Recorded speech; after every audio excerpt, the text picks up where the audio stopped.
Jean-Pierre venait d'écrire un bouquin sur sa vie, enfin, sur l'usine et tout ça. Moi qui avais commencé par l'usine quand je suis rentré dans la vie active, mon éditeur savait très bien l'effet que me ferait ce bouquin. Donc en fait il me l'a prêté en espérant que je lui propose de l'adapter, ce que j'ai fait.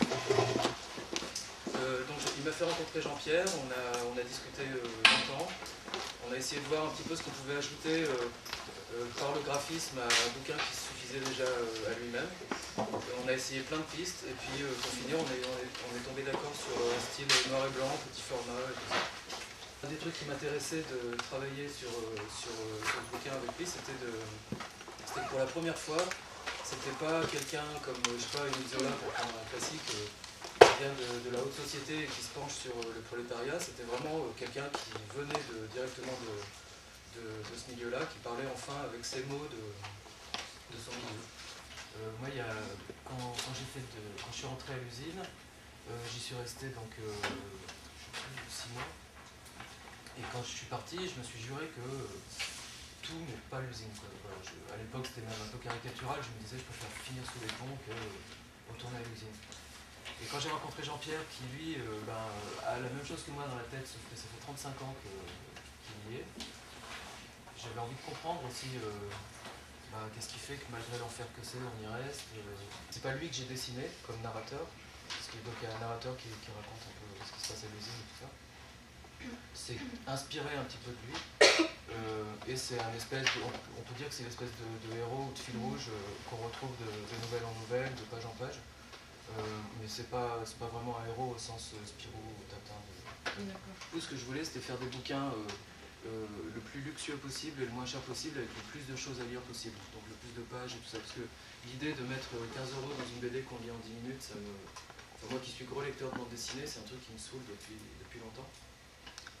Mais là, avec Jean-Pierre, justement, il y avait une méthode de travail que j'aimais bien, parce que lui, il considère qu'il a fait son boulot en écrivant le bouquin, et que du coup, je fais le mien en adaptant en bande dessinée. Donc il n'est pas du tout ingérant, où je lui envoie les planches les unes après les autres, et il a très très rarement une remarque à faire. Entre le moment où on en a parlé, enfin où on a signé le contrat, et puis le moment où le bouquin est sorti, c'est pour les 4 ans. Mais vraiment le moment où je me suis... pour la réalisation finale de l'objet que vous avez vu, ça a pris 4 mois. Puis en fait l'idée du coup ça a été de faire un style graphique différent pour chaque nouvelle. Ça le permettait. Et Jean-Pierre a bien aimé l'idée parce que lui au départ, enfin il le dit dans le dossier et il le précise souvent en intervention, quand on s'est rencontrés, heureusement qu'il y a eu la sympathie humaine qui nous a liés, parce que mon dessin, le côté un petit peu rondouillé, tout ça, c'était pas... Enfin, lui, il est plus lecteur de comics américains, de super-héros, de trucs comme ça, des mecs super baraques qui sauvent le monde et tout ça. Veine dans laquelle je suis pas du tout. Donc voilà, ça lui a fait plaisir de voir qu'à force de recherche, j'ai fini par aller un peu dans son sens, à essayer des choses avec différentes techniques, avec différents traités. Au final, c'est mon éditeur qui choisit la couverture. Lui, il part du principe qu'il me laisse totale liberté à l'intérieur des bouquins, mais que la vitrine, ce qui va faire que le bouquin se vend ou pas, c'est lui qui s'en charge. Et la vitrine, c'est la couverture, et après les démarches commerciales auprès des libraires et tout ça. Et dans un premier temps, d'ailleurs, au début où on travaillait ensemble, j'essayais toujours de placer mes couvertures, j'essayais de m'accrocher un peu même à cette vitrine. Et puis très vite, je me suis aperçu qu'il ne lâcherait pas prise et puis qu'il avait raison. Je sais que sa volonté à lui, c'est de témoigner et de dire que ça existe. Après, est-ce qu'il a une volonté... Enfin, je ne crois pas qu'il ait cette ambition, ni même ce projet, parce que je pense qu'il est assez réaliste. Il sait qu'un bouquin ou un film ou une BD, enfin, j'en prends le monde. J'ai cette impression dans l'autre sens avec un bouquin, ça pourra...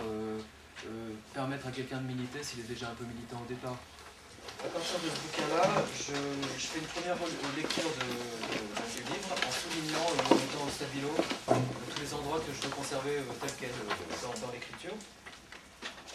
Et à partir de toutes ces parties au stabilo, je fais un storyboard. Et à partir du storyboard, je travaille en plus grand. Donc en A4, parce que comme on gagne en qualité une fois réduit, je travaille un tout petit peu plus grand que le format final. Et donc voilà, je fais au propre ce qu'on avait décidé au storyboard. Pour faire ce bouquin-là, j'avais vraiment envie que l'informatique n'intervienne que voilà, pour la dernière petite étape technique.